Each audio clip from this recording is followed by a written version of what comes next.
Hai, selamat tahun baru Hijriah. Jadi ini tanggal 1 Muharram, bulan Muharram. Tahu kan bulan Muharram apa? Nah, banyak orang yang nganggap kalau bulan ini tuh cuman bulan tahun baru Islam doang gitu kan. Padahal, sumpah, ini bulan gak sesimpel itu ternyata ya. Bulan Muharram itu kayak ibaratnya dua kepribadian dalam satu badan. Satu sisi kayak malaikat gitu kan, bulan suci, penuh pahala, katanya bulan Allah itu sendiri, tempat kita bisa mulai hidup baru, bersih-bersih dosa, segala macam. Tapi di sisi lain, gelap, penuh luka, trauma sejarah Islam yang paling menyayat hati, yaitu tragedi Karbala juga terjadi pada bulan ini. Hari ke-10, Asyura orang biasa nyebutnya. Lo bisa bayangin gak sih tahun baru yang harusnya semangat malah disambut dengan suasana yang berduka sedalam-dalamnya. Nah, ini yang bikin gue itu tergerak buat bikin konten ini. Bukan cuman bikin konten postingan doang ya, tapi buat nyentuh orang gitu. Muharram penuh dengan kontras. Kayak di satu sisi kita disuruh bahagia karena ini adalah awal baru, tapi di sisi lain kita malah disuruh buat nginget tragedi yang keluarga Nabi itu dibantu, bro. Lu ngerti gak sih betapa absurdnya dan emosionalnya ini? Oke, makanya di konten ini gitu kan gue pengen ngajak kalau buat ngeliat lebih dalam lagi. Bukan sekedar oke, ini bulan suci, kita posting kata-kata mutiara aja nih di SW di status. No, ini bulan penuh tensi, penuh makna. Lo pernah mikir gak sih kenapa kalender Islam dimulai dari peristiwa hijrah? Bukan dari lahirnya Nabi, bukan dari turunnya wahyu, bahkan bukan dari hari wafatnya beliau. Nih ya, yang mutusin itu Umar bin Khattab. Dan dia nggak ngasal. Hijrah itu bukan cuma soal pindahan dari Mekah ke Madinahnya Nabi. Ini momen penting, titik balik besar. Bayangin, ninggalin kampung halaman, ninggalin segalanya demi bikin komunitas baru yang lebih adil, lebih kuat, dan lebih berprinsip. Dari situ, Islam gak cuman jadi ajaran personal doang, tapi jadi sistem sosial dan politik. Jadi tahun baru Islam itu intinya bukan perayaan Happy New Year ya, ala-ala gitu kan, tapi lebih ke ayo berubah, ayo bangun, ayo bangun ulang hidup ini menjadi lebih baik. Terus kenapa Muharram jadi bulan pertama di kalender Islam? Gitu kan pertanyaannya. Karena emang dari dulu udah dianggap sakral.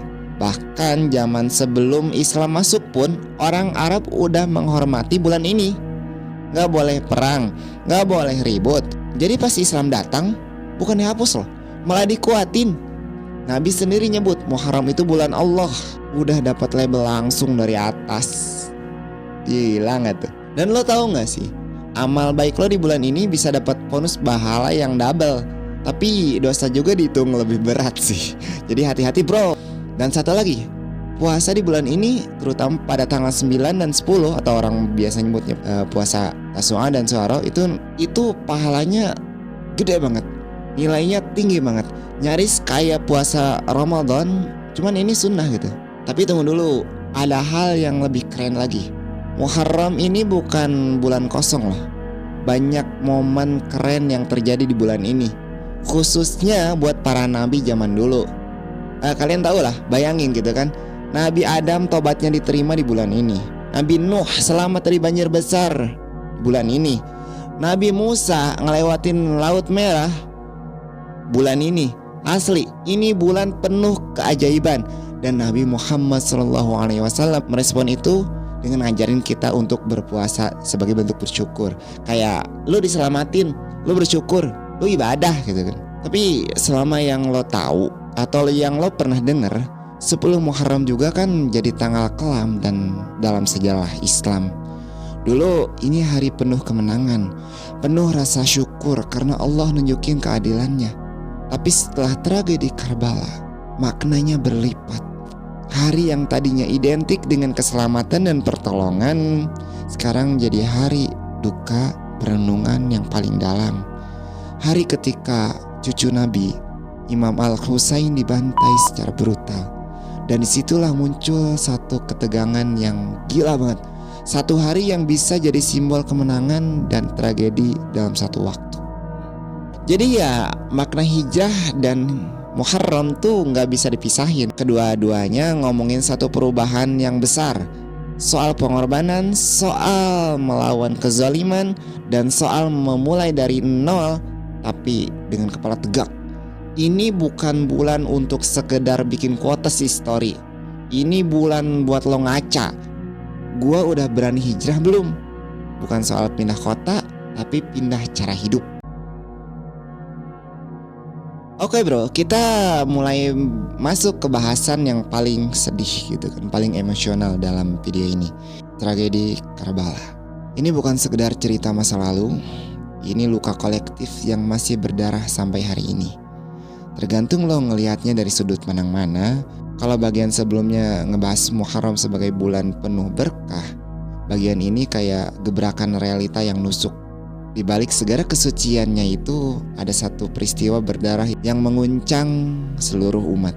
Dari akar iman sampai politik, dari spiritual sampai identitas sosial, dan puncaknya hari Asyura. Jangan bayangin Karbala ini kayak perang biasa. Enggak, ini kayak nonton film pahlawan yang berani ngelawan kezaliman, tapi endingnya pahit banget. Cucu baginda Nabi Muhammad SAW sendiri, Imam Al-Husain, bangkit buat nolak rezim tiran bernama Yazid bin Muawiyah. Tapi perjuangannya itu malah berujung di padang gersang yang bernama Karbala. Dikepung, dihadang, diputus akses air, dan akhirnya dibantai bareng keluarga serta sahabatnya. Cuman karena dia gak mau sumpah setia ke pemimpin yang menurut dia udah menyimpang dari ajaran Islam. Ini tragedi yang bukan cuman berdarah, tapi juga simbolik soal perjuangan melawan kemunafikan yang dikemas rapih. Nah, disinilah muncul dua pandangan cara pandang besar. Kalau lu nanya ke Syiah, Karbala itu bukan sekedar sejarah, itu poros hidup mereka. Imam Al-Husain itu bukan gagal strategi katanya, tapi dia itu memang sengaja buat mati, buat nyadarin umat. Dia adalah simbol perlawanan, martir sejati, dan segala ritual duka mereka di Muharram. Kayak mukul dada, menangis, sampai drama takziah. Itu cara mereka buat nginget terus pesan perjuangannya. Buat mereka, setiap hari adalah Asyura, setiap tempat adalah Karbala. Artinya dimanapun ada kezaliman, semangat Husain harus bangkit. Dan bukan main-main bro, semangat ini pernah dipakai buat revolusi Iran tahun 1979. Jadi emang gede banget impactnya sih. Sementara itu buat Sunni punya pendekatan yang lebih hati-hati. Mereka juga percaya bahwa Husain itu mati syahid, dan tragedi Karbala itu adalah kezaliman yang sangat besar. Tapi mereka nggak bawa emosinya terlalu jauh, karena mereka mikir, ya kita sedih, tapi jangan sampai sedihnya malah jadi budaya baru dan Nabi gak pernah contohin gitu. Mereka khawatir kalau ritual-ritual itu malah justru memperlebar jurang antara sesama muslim. Jadi mereka pilih buat fokus ke ibrohnya aja, belajar dari sejarahnya, bukan terjebak dalam perayaan duka atau malah pesta gitu. Bahkan mereka ngejaga banget soal validitas cerita-cerita Karbala. Mereka takut udah kebanyakan hoax dan yang dilebih-lebihin.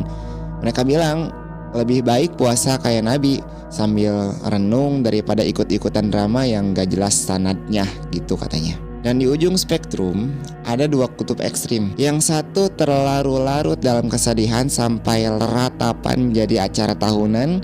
Yang satu lagi justru ngerayain hari Asyura kayak hari lebaran mini, lengkap dengan makanan yang enak bagai bentuk perlawanan balik. Dua-duanya menurut pandangan Salafi dianggap keluar dari jalur gitu kan. Kata Ibnu Taimiyah ini keduanya bid'ah sedih dan bid'ah senang. Intinya satu peristiwa, dua ingatan yang sangat beda.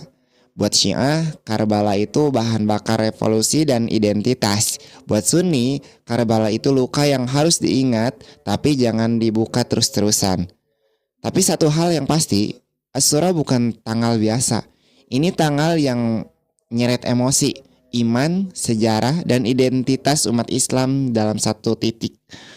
Dan lo gak bisa bahas Muharram tanpa ngebahas Karbala.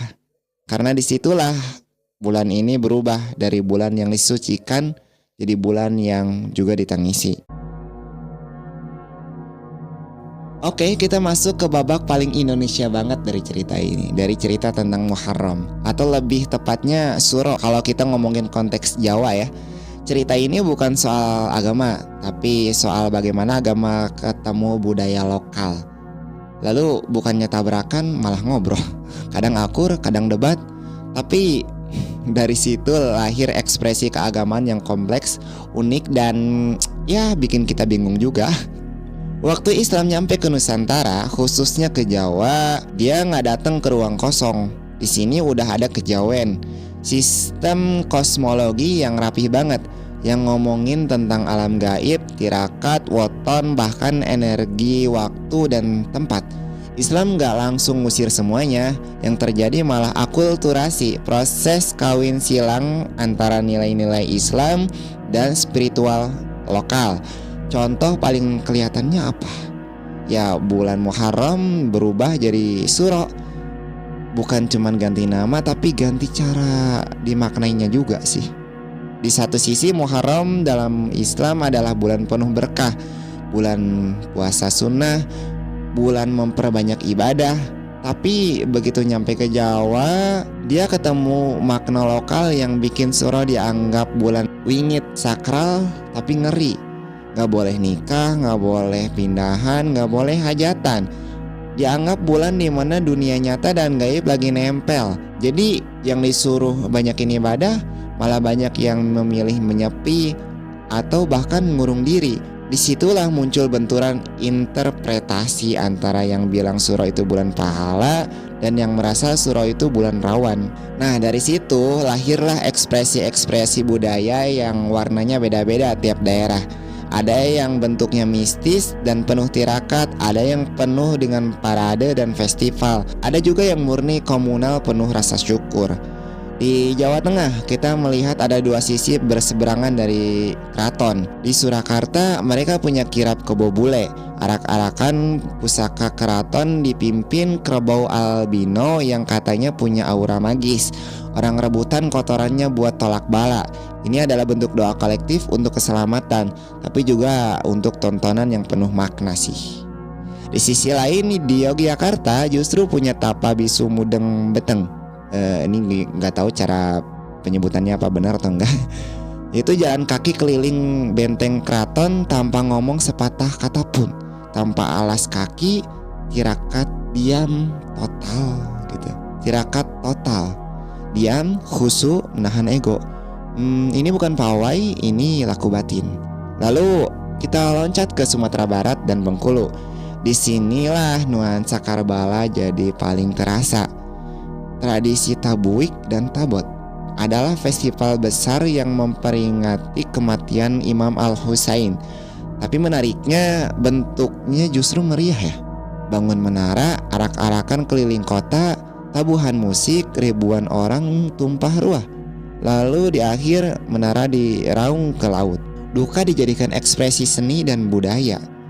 Ini campuran yang luar biasa ya antara kesedihan spiritual dan kebersamaan sosial. Lalu ada juga tradisi yang lebih simpel tapi nggak kalah maknanya. Kayak bubur Suro, bubur merah, bubur putih yang dimasak dan dimakan bareng. Simbol syukur silaturahmi. Di Sukabumi ada ngadulag, festival beduk massal. Dan di Boyolali orang-orang naik ke Merapi, bawa sesaji hasil bumi dan kepala kerbau buat sedekah gunung. Sebuah ritual agraris yang dibungkus spiritual. Dari semua ini kita bisa lihat Muharram di Indonesia bukan cuma satu, tapi banyak. Dia bisa angker, bisa sakral, bisa sunyi, bisa meriah, bisa penuh doa dan penuh juga drama. Tapi intinya tetap sama. Manusia mencoba merespon waktu yang dianggap penting dengan cara yang paling mereka pahami dan paling dekat dengan hati mereka. Dan disitulah kita ngerti satu hal, Islam di Indonesia itu bukan Islam yang beku ternyata. Dia hidup, dia dialog, dia berproses. Tapi justru karena itu perlu banget buat kita terus mengerti gitu kan, mana akarnya, mana cabangnya, biar gak salah kaprah. Dan biar nggak salah cap tradisi orang itu sesat, cuman karena beda cara ngungkapin iman gitu. Ini mungkin bagian penutup untuk konten kita hari ini tentang keseluruhan narasi Muharram kita ini ya. Karena di sinilah kita sadar Asyura bukan hanya tanggal, tapi cermin global. Tanggal 10 Muharram bukan peringatan satu makna doang, melainkan seperti kanvas kosong, tempat setiap komunitas melukis ulang tragedi, syukur, dan spiritualitas sesuai warna dan goresan sejarah mereka masing-masing. Di Iran dan di Irak, Karbala ini seperti dihidupkan kembali. Kalau ada tempat di dunia ini yang menjadikan Asyura sebagai jantung emosional dan spiritualitas, itu adalah Iran dan Irak. Di sini Karbala bukan cuma dikenang, tapi dihidupkan ulang. Seolah umat Syiah tidak mau membiarkan sejarah itu membeku jadi arsip. Mereka mau merasakan kembali luka itu, mengalirkannya dalam bentuk ritual tubuh, teater, air mata, dan darah. Prosesi sinahzan, zanjir zani, dan takziah adalah teater penderitaan yang sangat real. Tujuannya jelas, bukan cuma cari simpati, tapi menciptakan koneksi spiritual. Ini bukan cuma tontonan, ini adalah ibadah emosional katanya. Di Irak puncaknya adalah Arba'in, ziarah jalan kaki sejauh ratusan kilometer ke makam Al-Husain, sebuah bentuk cinta dan kesetiaan yang terasa sangat fisikal, berat, dan melampaui logika modern. Karbala dalam konteks ini bukan cuma masa lalu, tapi terus hadir, terus menghadirkan luka. Di Turki ada Asyura. Nggak tahu ya gimana cara penyebutannya. Tolong kalian yang jago bahasa Turki ya. Bayangin, tanggal yang sama 10 Muharram, tapi suasananya hangat dan penuh keakraban. Di Turki Asyura bukan untuk menangis, tapi untuk memasak. Tradisi membuat bubur manis campur-campur, itu namanya Asyura gitu. Bukan hanya soal kuliner gitu kan, tapi filosofinya kayak kita semua ini berbeda, tapi bisa hidup bareng dalam satu panci. Ini bukan metafora kosong gitu kan. Literally ini untuk menyatukan bahan-bahan yang biasanya nggak ketemu, kayak biji-bijian, kacang, buah kering, rempah gitu kan. Asalnya bukan dari Al-Husain, justru bahkan dari kisah Nabi Nuh asalnya, bukan dari Al-Husain, dari penyelamatan, bukan kesyahidan. Tapi maknanya tetap kuat. Asyura adalah hari syukur, hari untuk berbagi dan merayakan kebersamaan. Bahkan tetangga non-muslim pun dapat bubur Asyura ini. Di tengah dunia yang penuh garis batas, Turki memilih menjadikan 10 Muharram sebagai hari menjahit simpul-simpul sosial. Di Nusantara, nah di Indonesia kita udah ngelihat ya sebelumnya bahwa ekspresi Asyura ini terbagi menjadi dua besar. Di Jawa dia jadi bulan tirakat dan keheningan, lapa bisu, penyucian pusaka, pantangan menikah, campuran antara spiritualitas Islam dan kejawen yang lahir dari rasa hormat terhadap waktu. Bahkan ada momen di mana manusia perlu berhenti, merenung, dan membungkam dunia luar. Tapi di Sumatera Barat dan di Bengkulu, narasi Karbala lebih menonjol. Tabuik dan tabot adalah bentuk unik dari ritual duka yang dibalut sebagai festival rakyat. Ini kayak di Iran, tapi dikemas seperti karnaval. Suasana tetap penuh rasa kehilangan, tapi juga penuh estetika, kreativitas, dan partisipasi komunal. Di India, yang lebih mengejutkan datang dari anak benua India. Di sini prosesi Asyura seringkali melibatkan umat Hindu, Sikh, dan Kristen. Mereka tidak hanya menonton, tapi menyediakan air minum, ikut menjaga prosesi, dan ikut mendoakan. Ini bukan karena mereka Syiah ya, tapi karena mereka itu melihat Al-Husain ini bukan sebagai tokoh agama, tapi sebagai simbol perlawanan terhadap tirani. Asyura di India adalah momen solidaritas. Batas agamanya mengabur. Yang tersisa cuma rasa hormat terhadap keberanian dan pengorbanan. Jadi kesimpulannya, satu hari banyak cerita. Kalau lo mikir selama ini Asyura itu cuma tentang puasa dan sekedar tragedi, maka sekarang jelas Asyura adalah cermin. Dan setiap komunitas melihat bayangannya berbeda-beda dari cermin itu. Di Iran dan di Irak ini adalah sebuah luka dan perlawanan. Di Turki ini adalah sebuah rasa syukur dan persahabatan. Di Indonesia ini adalah refleksi dan juga festival. Di Asia Selatan ini adalah solidaritas lintas batas. Dan dari semua ini kita belajar satu hal penting. Tidak semua orang menangis karena alasan yang sama. Tidak semua orang bersyukur karena alasan yang sama. Tapi keduanya, air mata dan syukur adalah dua cara manusia mencintai sejarah. Asyura adalah peristiwa yang dibagi oleh sejarah, tapi dihayati dengan imajinasi budaya yang berbeda-beda. Dan disitulah kekuatan Islam sebagai agama yang hidup. Allahu a'lam bishawab.